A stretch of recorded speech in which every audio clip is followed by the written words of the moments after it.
C'est le premier mouvement d'envergure pour les États-Unis depuis le coup d'État au Niger du 26 juillet dernier. Présent dans la lutte antiterroriste et estimé à 1100 soldats, une partie des troupes américaines seront redispositionnées dans le nord du pays, comme l'a confirmé Sabrina Sik, porte-parole du Pentagone, sans en préciser la date ni le nombre de soldats concernés. Il n'y a aucune menace perçue contre les troupes américaines, ni aucune menace de violence sur le terrain. Il s'agit simplement d'une mesure de précaution.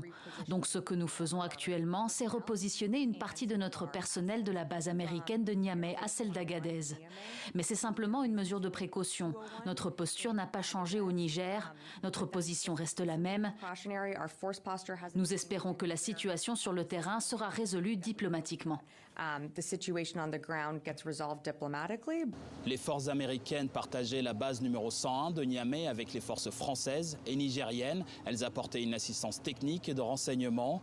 Ce redéploiement dans le nord du pays est-il une manière de prendre ses distances avec Paris? La France a confirmé en début de semaine des échanges avec Niamey sur les mouvements de certains éléments militaires français, sans toutefois parler de retrait pour le moment. Les généraux au pouvoir ont dénoncé au début du mois d'août des accords militaires avec la France et réclament toujours le départ de ces 1500 soldats.